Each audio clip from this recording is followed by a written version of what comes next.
खुलुमबाय नोंथांमोनखौ गिबियावनो बयखौबो बड'जब न्यूजलाव बरायना लाग्रोनाय जाबाय। लोगोफोर जोंहा नाबार्डनिफ्राय साख्रि ओंखारना फैदों।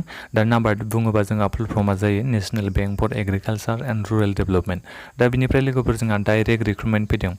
दा बेहाय मा साख्रि नाम दङ, माबायदि एप्लाइ खालामनांगोन, आं गासिबो प्रसेसखौ नोंथांमोननो खोन्थाहरनो नागिरदों बे भिडिअनि गेजेरजों। दा बेनिखायनो नोंथांमोना जुदि साख्रियाव इन्टारेस्ट दङबा नोंथांमोना भिडिअखौ जोबजासिम नायदो आरो नोंथांमोना सोरबाफोर दासिमबो चेनेलखौ साबस्क्राइब खालामना लायाखैबा जाहाथे नोंथांमोना बेबायदिनो साख्रिनि आपडेट मोनबाय थानो लुगैयोबा नोंथांमोना बयबो गिबियावनो चेनेलखौ साबस्क्राइब खालामना लाग्रोलायदो। दा लोगोफोर जोंहा बे एडभार्टाइजमेन्टआ मैया ओंखारना फैदों। मैया जोंहा 15 जुलाइमोन नालाय मैयासो ओंखारना फैदों बे साख्रिनि नटिफिकेसना।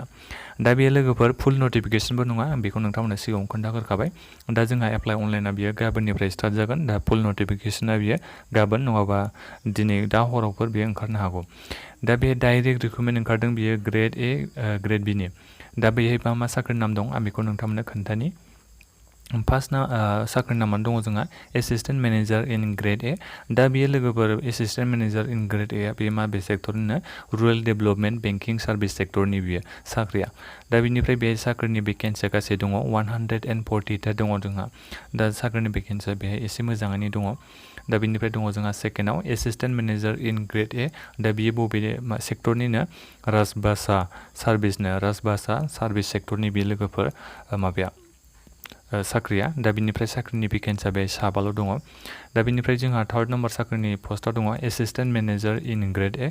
दा बेयो बबे सेक्टरनिनो protocol and service security service सेक्टरनि। दा बेनि थाखाय गासै साख्रिनि भेकेन्सिया 2 दङ। दा बिनिफ्राय दङ जोंहा फोर्थ नम्बराव मेनेजार इन ग्रेड बि। बियो बबे सेक्टरनिनो रुरेल डेभेलपमेन्ट बेंकिं सार्भिस सेक्टरनि साख्रि बियो। दा बिनिफ्राय बेहाय गासै साख्रिनि भेकेन्सिया 7 दङ। दा बेफोरनो जाबाय जोंहा साख्रिनि नामा। गासै साख्रिनि नामा 2 दङ, ओमफ्राय भेकेन्सिया जोंहा एसे बुरजायैनो दङ नै, नोंथांमोना बेखौ नायनो हागोन नै।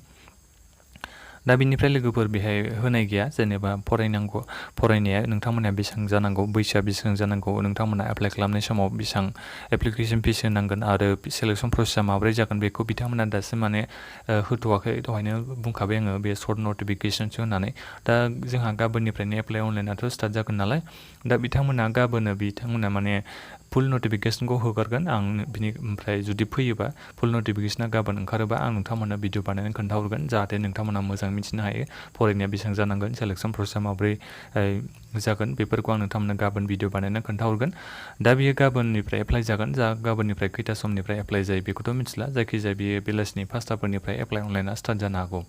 दा बियो गाबोननिफ्राय एप्लाइ अनलाइना स्टार्ट जानानै जोंहा आगष्टनि 7 थारिखखालि बियो एप्लाइ अनलाइना जोबहैगोन होनना बे बुंदों।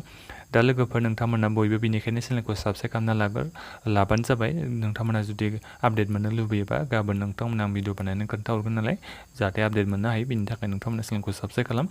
दा बेयो लोगोफोर बे सर्ट नटिफिकेसन। दा नोंथांमोना बे नटिफिकेसनखौ नायनो सानदोंबा भिडिअनि डिसक्रिपसनाव आं लिंक होनानै दोनदों, नोंथांमोना बे चेक खालामहैबानो जाबाय।